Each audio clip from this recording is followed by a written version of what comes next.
ng mga mambabatas yung pamimigay ng ayuda. Bakit? Hindi po trabaho ng mga mambabatas magbigay ng ayuda. Ito po ay trabaho ng mga nasa executive department tulad ng mga governor, tulad ng mga city mayor, tulad ng mga municipal mayor at ng mga barangay captain. Dapat to tanggalin na ng national government yung kanila mga non-core function, kagaya ng mga nasa kongreso. Hindi po nila trabaho mamigay ng ayuda. Kung kayo po'y pumasok sa public service at nagpahalal para magbigay ng ayuda, mali ho kayo ng tinakbuhan. Dapat po ay nag-governor kayo, nag-city mayor, nag-municipal mayor o dili kay barangay captain. Ngayon, nagpapalakas po higit ang mga mambabatas, delikado po ang ating mga LGU.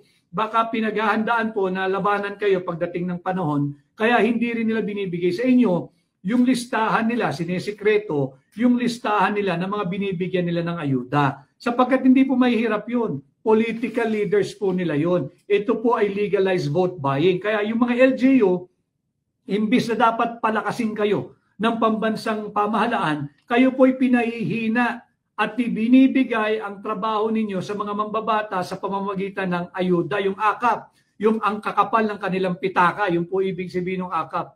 From Jedi 00, we support you po, Attorney Vic from Misamis Oriental. Balitang Hopia Money Popcorn. Attorney, ayokong basahan sana ito pero palabas lagi, pang-apat ko na yata nakita. Attorney, lifestyle vlog naman, lagi kang seryoso eh. Alam po ninyo, hindi ko po magagampanan yung lifestyle vlog o yung lighter side of my life because I know hindi po kayo interesado doon. Tayo po ay gumagawa ng diretsang pag-uugnayan sa inyo at tayo po ay laging seryoso sapagkat seryoso po ang problema ng ating bansa.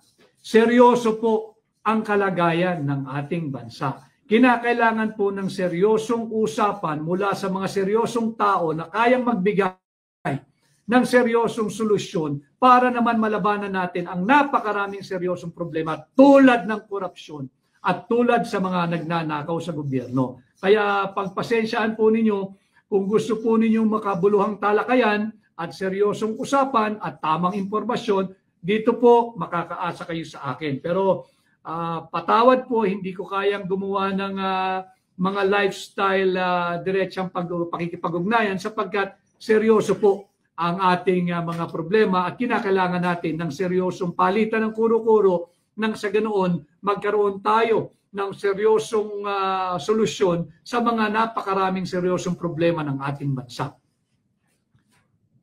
Maraming salamat. Si Binibining Maharlika is restreaming now my live. Maraming salamat Binibining Maharlika sa iyong pagre-restream. At ulitin ko, ito po yung pinag-uusapan natin, yung patuloy na nakawan sa gobyerno, patuloy na pagnanakaw dito sa Pilipinas. Ninakaw ang 117 billion pesos PhilHealth funds, ng PDIC funds, 117 billion pesos. Pera ng PDIC linipat sa program appropriation. Kinuha yung pera ng 25 billion pesos ng DBP at 50 billion pesos ng Land Bank inilagay sa non-performing Maharlika Investment Fund. Yung pera po ng PhilHealth na 60 billion pesos last year, kinuha ng national government, ilinagay sa unprogram appropriation. Ano po yung unprogram appropriation?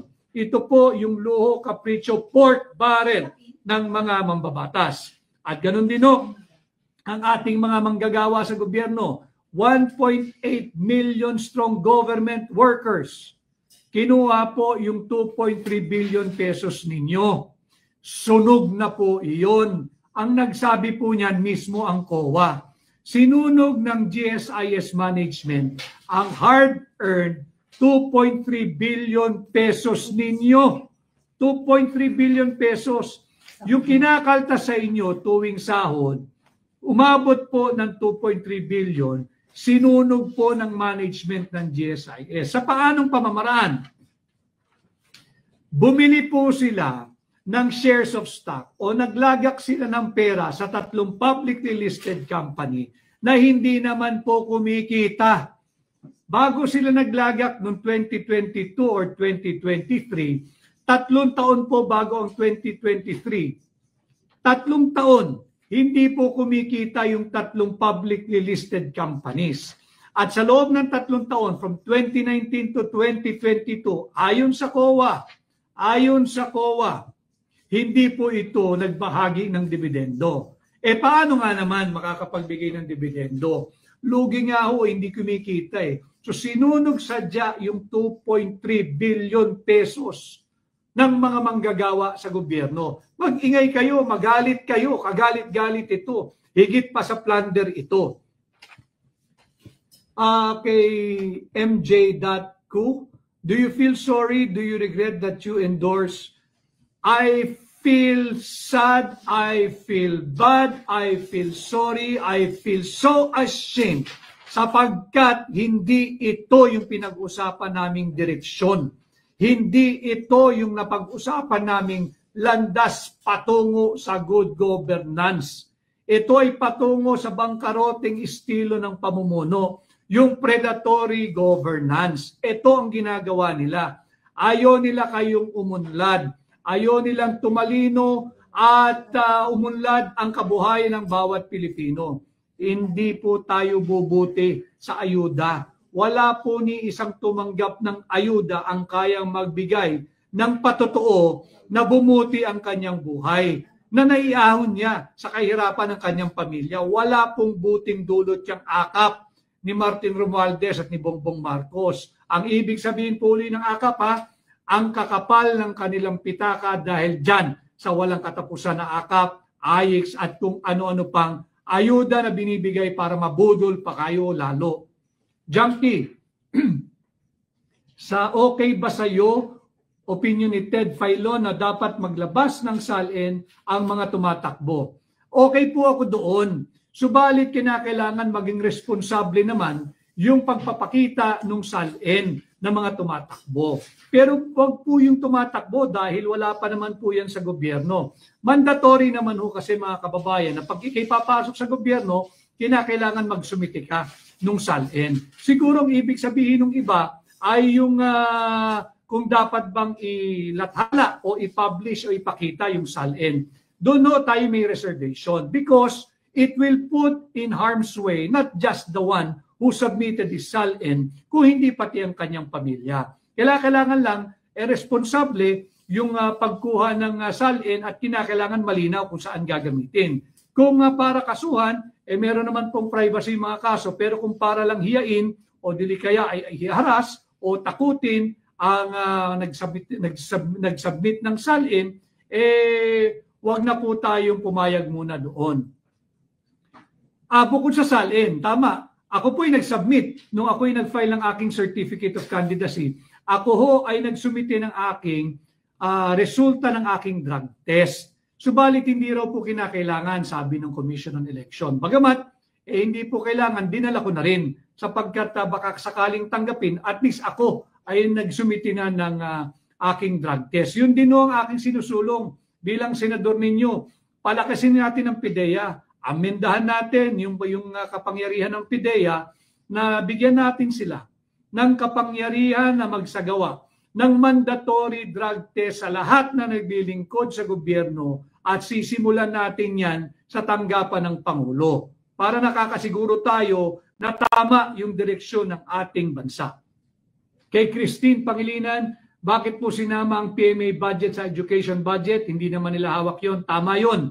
Sinama nila yung budget ng PMA, sinama nila yung budget ng PNPA, sinama nila yung budget ng Local Government Academy, sinama nila yung budget ng National Defense College, sinama nila yung budget ng Public Safety College. Hindi naman po under ng DepEd yan. Kaya po nila ginawa yan, rinemedyohan, rinetoke para magmukhang hindi unconstitutional yung budget natin ng 2025 na pinirmahan ni Bongbong. Hindi pa rin na-correct yun. Hindi pa rin po legal yung pinirmahan niyang budget. Sapagkat pag inyo pong hinimay at atin po itong hihimayin, higit pa rin pong malaki yung budget ng public works kung iahambing mo sa budget ng Department of Education na kinaltasan ng 12 billion pesos. Binawasan ng 12 billion pesos. Ito'y sa kabila na kulelat po tayo sa larangan ng math, sa larangan ng reading, sa larangan ng science, at sa larangan ng spelling. Kulelat po tayo. Kulelat po ang mga kabataang Pilipino. Kinuhaan pa ng 12 billion pesos ni Bongbong Marcos at Martin Romualdez. Si Martin Eigenman, keep the flame of patriotism, Attorney Senator Vic. Martin, I'm not here giving information. Thank you, by the way, Martin. But I'm not here just to inflame yung passion o pasilabin ang damdamin at pagmamahal sa bansa na nating mga Pilipino. Kinakailangan, nalalaman ninyo kung bakit dapat magliyab ang inyong pagmamahal sa bansa. Kaya po tayo merong ganitong araw-araw sinisikap ko na diretsa ang pakikipag-ugnayan sa inyo nang malaman ho ninyo yung mga makabuluhang usaping panlipunan na dapat ay kasali kayo, dapat ay naririnig kayo, at dapat may tinig kayo. Kay Hachival, salamat. Kay Maria Tuazon, kay Proseso Angel Palpalato, kay Edgar Lapurga. Dapat kahit 10,000 lang ang ninakaw, dapat parusahan o tanggalin na sa pwesto. Pag-aaralan po natin yan from 50 million, initial panukala ko, baba natin into 5 million. Pero nakikinig po ako sa inyong lahat, kaya tayo may diretsahang ugnayan. Kung kinakailangan pa natin ibaba ho natin. At isunod natin ang parusang bitay o death penalty sa lahat na magnanakaw sa gobyerno.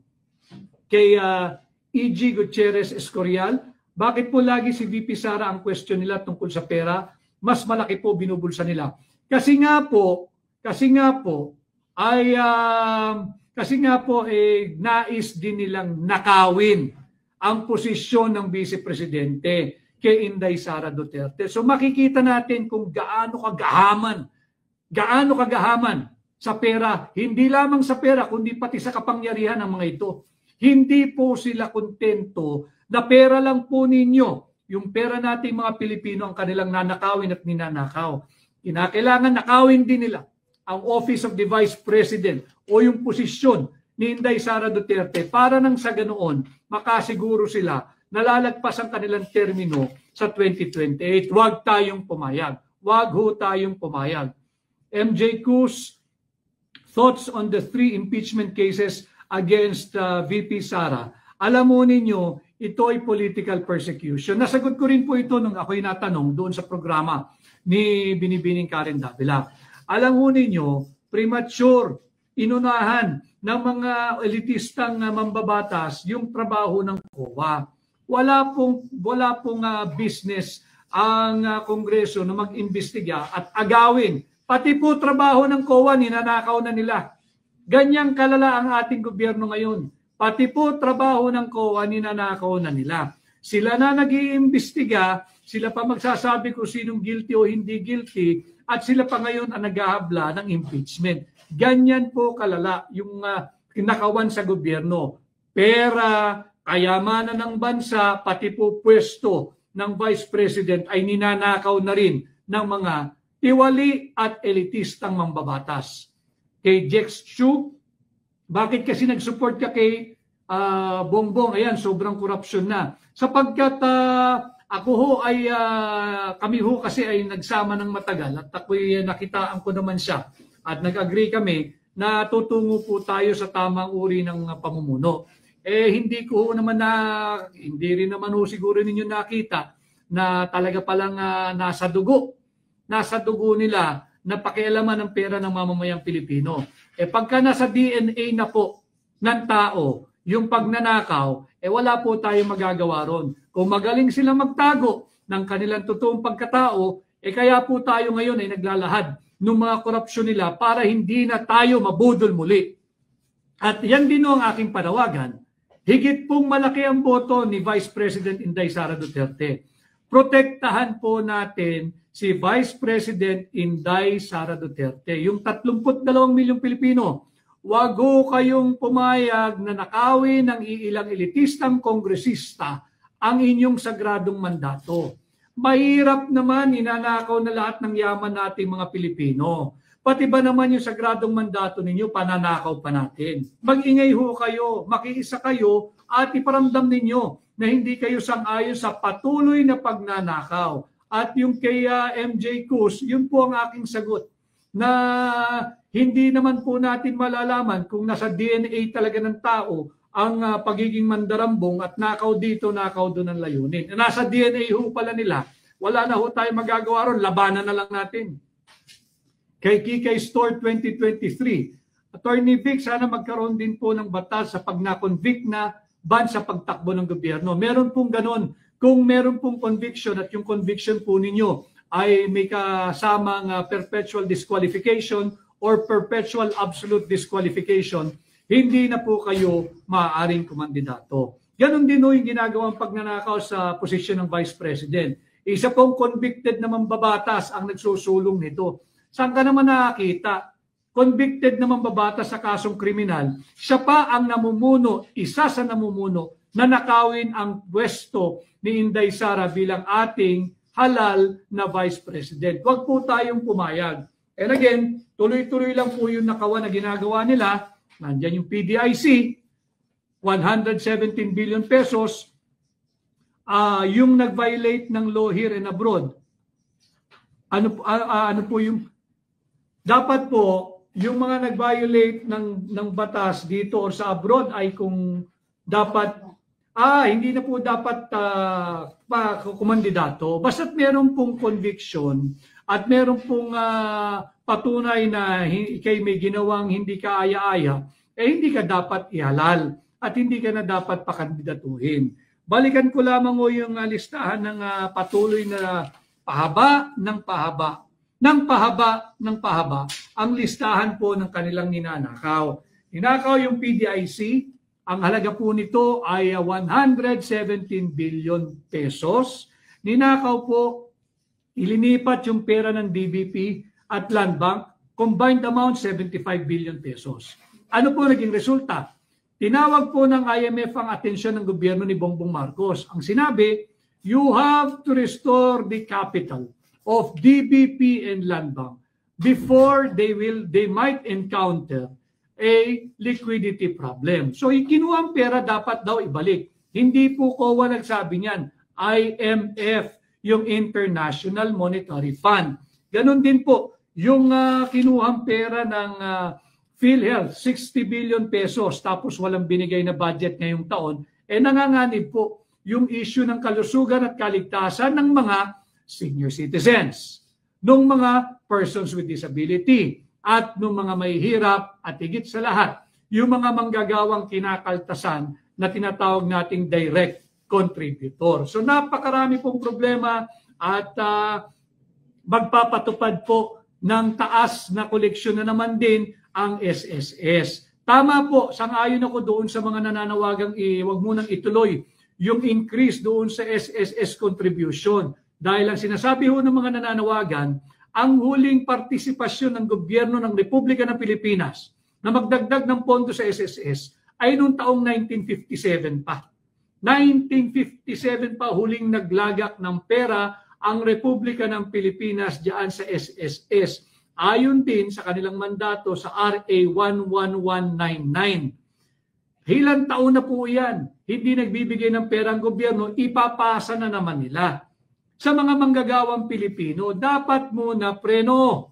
Hayaan natin ang gobyerno maglagay ng pera sa SSS.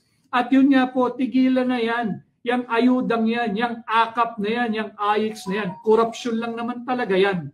At ngayong nagsimula ang taon, meron din po nagpadala rito, 4 agad ang loan winner ng loto.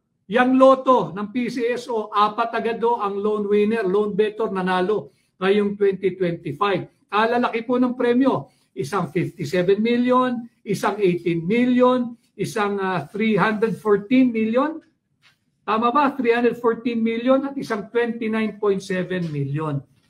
Pati yung share o bahagi ng PhilHealth na nagmumula po sa PCSO na dapat sana ay automatic papasok sa kaba ng PhilHealth, hindi na rin po binibigay ng PCSO. Pati po yung automatic revenue share ng PhilHealth mula sa PAGCOR, hindi na rin po binibigay ng PAGCOR. Saan dinadala ni Bongbong Marcos ang pera nating mga Pilipino? Saan dinadala? From Boljak TV, Manuel Malyari, Senator, saan po ang mga tagapagtanggol ng mamamayang Pilipino? Parang tulog yata sila. Di nila alam ang nangyayari sa ating bayan. Mahirap po gisingin ang nagtutulog-tulugan. Alam po natin yan. Mahirap gisingin ang gising at kinakailangan po magsama-sama tayo dito sa akbang ng maisog at maging tunay at maisog na oposisyon. Kay Tamina's World, masyadong nakalungkot ang nangyari ngayong harap-harapan na ang korupsyon. Pero nagbubulag-bulagan ang mga tao. Marami na pong gising. At nakikita ko dito sa ating pagla-live, ang daming sumasali. Subalit, marami pa ho tayong dapat gisingin. At marami at malawak pa po dapat ang ating abutin at malawak pa rin po ang dapat nating puntahan para nang sa ganoon ay matauhan po ang sambayan ng Pilipino because it is important for all of us to know what is at stake for every Filipino and for our country this midterm election. From Boljak TV, si Rich Tong, you have our vote, Senator Vic, salamat. Kay Lea Bolyosos, please vote, Attorney Vic Rodriguez, salamat. Salamat. At kay Sunrise Lulu, kay DJ Baronda McQueen, yung bitay po ay electric chair. Ang bitay po kasi natin ngayon ay yung lethal injection. Pag-aaralan po natin yan bilang senador ninyo kung pwede nating maibalik yung death by electric chair instead of lethal injection. Pero sisikapin ko, unang-una, pababain po natin yung threshold ng plunder. It does not make sense. It does not make sense at all why we should wait for these crooks in government to steal more than 50 million pesos before we can run after them and file a case of plunder. Pangdarambong po yan eh. Kaya ibababa natin yung halaga ng plunder from 50 million to 5 million. May nagsasabi 10,000, 1 million. Pag-aaralan po natin yan. At kasunod po niyan, ibabalik natin ang parusang bitay o death penalty sa lahat ng mapapatunayan na nagnakaw sa pera nating Pilipino para matuldukan na yung tila nagiging kultura na ng korupsyon. Huwag tayong pumayag. Ang Pilipino po, ang mga Pilipino hindi magnanakaw. Huwag nating hayaan na masira itong napakagandang pag-uugali at values natin bilang bansa, bilang tao, bilang Pilipino. Kaya from OFW Good Vibes Studio, yes sir, saludo po ako sa mga sinasabi. Salamat, isinisawalat niyo ito kasi grabe na po, binabayaran na po nila para may tayong lumaban. Kapag may eleksyon, nandito kami tutulong sa kampanya mo. Maraming salamat kay OFW Good Vibes Studio. Sana ho, ipangampanya nyo rin ako sa inyong mga kamag-anak, pamilya, kaibigan, kaklase, kapitbahay, kaprobinsya, kasyudad dito po sa Pilipinas at sa lahat ng Pilipino saan man panig ng mundo. Kay Lita Amate Florendo, Attorney Vic, ingat po kayo, maduming maglaro ang mga Marcos. Alam po ninyo, talaga namang hindi ligtas sa peligro yung maging tunay at maisog na oposisyon. Subalit alam din naman ho ninyo, hindi naman po kailanman naging mura ang demokrasya, kinakailangan po ito'y paglaban. Kaya po tayo nagkakaroon ng diretsang ugnayan sa inyo upang tayo po'y magtulungan at hindi lamang ako, hindi lamang po kami sa hakbang ng maisog, hindi lamang po si Pangulong Duterte o si Vice President Inday Sara Duterte ang mga nagsasalita. Kailangan po natin ang tulong ng bawat Pilipino. Kay Fia Cervantes, paano po tayo makakasiguro na walang magiging dayaan sa darating na eleksyon? Wala pong kasiguruhan, Fia Cervantes.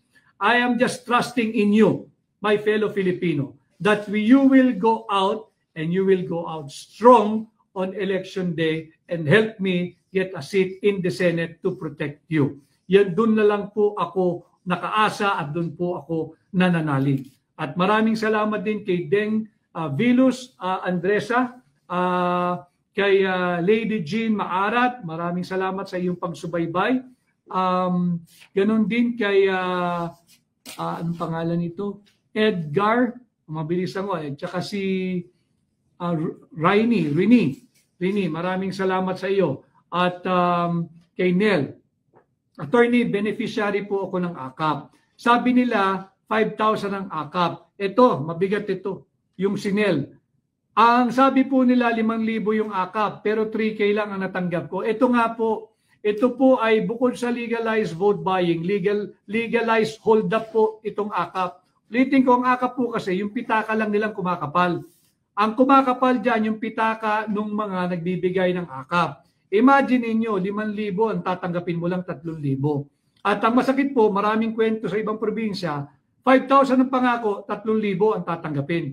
At pagka nakuha mo na, may nag-aabang sa bandang dulo, opisyal ng gobyerno o kaya opisyal ng barangay, hihingan ka pa ng 500 or 1,000. Legal na po ang hold up. Kaya po dapat tigilan na itong ayuda. Wala pong patutunguhang mabuti itong ayuda. Ang kinakailangan natin, ito hindi ko maintindihan. Sanay naman po ang Pilipino magbanat ng buto. Bakit ginagawa natin itong mga tamad? Bakit ba ginagawa ninyong timawa ang mga Pilipino? Dahil nga yung sinasabing predatory governance, yung predatory style of government. Ibig sabihin, yung mahirap, kailangan habang buhay, mahirap na kayo. Yan ang ginagawa ng gobyerno ngayon. Yung mga salat sa kaalaman, kinakailangan mangmang kayo. Dahil ayaw nilang tatalino kayo. Ayaw nilang yayaman kayo, ayaw nilang uunlad ang buhay ninyo. Kung hindi, mamumulat kayo na linoloko lang tayo, binubudol lang tayo ng gobyernong ito. Si Pingoy, paano po mag-volunteer sa campaign ninyo? Magsabi po kayo ng inyong suggestion doon po sa aking campaign na email. Welcome po iyon. Pinasusulat ko lamang o hindi ko lang memorize. Kay Diana Alagasi Resierdo, tama, mahirap gisingin ang gising na gising dahil sa droga. Yung SOCMED po, sundan po niyo yung SOCMED. Mag-message po kayo sa aking mga social media platform at yung aking email po, ibibigay ko po sa inyo, pinalilista ko lamang ho. Kay Lynn Decomac, vote number 55, Attorney Vic Rodriguez, salamat po, number 55 po sa Senado, senador po ninyo. At kay Mentoral, iboboto kita, Attorney, salamat. Kay Diane Grafil, hi po, Attorney Vic Rodriguez, ingat po from Israel. Kay Lydia Grazioli, Sir Vic, ingatan ka lagi ni Lord at ang mga mahal mo sa buhay. Ako po ay kampante at nananalig sa dakilang lumikha at hindi niya po ako pababayaan sapagkat hindi niya po ako pinabayaan ni minsan. Kay Ken EJ, number 1 ka sa amin, sir, from Davao City, mabuhay po kayo, huwag niyo pong pababayaan si Pangulong Duterte at si Mayor Baste Duterte at atin pong protektahan si Vice President Inday Sara Duterte. Bukod po sa pera, labanan po natin yung patuloy nilang pagnanakaw sa pera nating mga Pilipino. At higit dyan, labanan po natin yung tangka nilang pagnanakaw sa posisyon ng Vice Presidente. Labanan po natin yung kanilang open and collective effort to steal, to rob us of our choice of Vice President. Labanan po natin yan. Let's push them back. Hindi pwedeng pasulong sila at tayo atras lamang ng atras. Wala pong mangyayari sa atin. Magkaisa po tayo. At kay Doris Okay Alcover, you have my family's vote. Laban lang po. Salamat. Kay Ann Maceda, connect at attorneyvicrodriguez.com. Yun po. Mag-connect po kayo, connect at attorneyvicrodriguez.com. Sa email po ito, yung nagtatanong kung paano po kayo maka-volunteer. Salamat po, kailangan ko talaga ng tulong ninyo at ang ating pong kampanya tumatakbo sa sheer volunteerism and it's essentially a people's campaign. My campaign is for you, my candidacy is for you bilang tunay at maisog na oposisyon. Labanan po natin ang pagnanakaw sa lahat ng antas ng gobyerno. Ulitin ko, hindi lamang pera ang kanilang ninanakaw. Hindi lamang po pera. Bilyong-bilyong pisong pera ang ninanakaw, pero bukod po dyan, nakaamba na po na nakawin nila ang pwesto ng Vice Presidente. Huwag po tayong pumayag. Higit po na mahalaga yung inyong boto, yung 32 milyong Pilipinong bumoto kay Inday Sara. Hindi po pwedeng lagyan ng halaga yung inyong sagradong mandato. Higit pa po sa pera yan. Bantayan po ninyo. Ipaglaban po ninyo. Manindigan po kayo. Magkaisa tayo. Magingay kayo. Iparamdam ninyo, iparinig ang inyong tinig. Kay Olivia Falconete, salamat sa iyong pagsubaybay. Kay ano po ang magiging remedy nung yung dinisqualify na kalaban? Si Nene, doon po sa 1st District ng Leyte. Linalabanan po ng abogado niya yung illegal na pagtanggal sa listahan ng qualified candidate doon sa 1st District po ng Leyte. So marami pong salamat at meron na po raw tayong 100,000 o 100,000 likes. Salamat po. Patuloy po kayong mag-like, share, and subscribe sa lahat ng ating pahina. At we support you, Attorney Vic Rodriguez. Salamat po. Kay Nanette, salamat at sa iyong pagsubaybay. Kay Julie Gary, good afternoon, Attorney. Marami pong salamat. Kay Elisa Banawa, ahabulin po natin. Ahabulin natin lahat na nagnakaw sa gobyerno bilang senador ninyo. So ito po muli ang ating live. Maraming salamat. At bukas po uli, magsama-sama tayo dito sa aking mga pahina. At mahal ka namin dito sa Japan. Mahal ko rin po kayo. Mahal ko po ang Pilipino. Mahal ko po ang Pilipinas. Subalit, ulitin ko, na hindi ko po kakayanin ito. Nang kami lang, ako lang, hakbang ng maisog lamang, si Pangulong Duterte lamang, o si Vice President Inday Sara lamang. Kinakailangan ko po ang tulong ninyo. Inyong mga kamag-anak, inyong mga kaklase, inyong mga kaskwela, inyong mga kapitbahay, lahat po ng Pilipino sa amang bahagi ng mundo, nakikiusap po ako na sana ay tulungan po ninyo ako mangampanya at ipakilala po ninyo ako sa lahat ng inyong kaibigan, lahat ng inyong mga kamag-anak. At ngayon pong 2025, siguraduhin na po natin na posible ang pagbabago pag kayo po ay naghatid ng bago sa Senado, number 55, Vic Rodriguez. Maraming po salamat, magandang hapon, at mag-ingat po lahat ng pauwi na sa trabaho. At yung magtatrabaho pa lamang, mag-iingat po kayo. Bukas po ulit, magkita-kita tayo.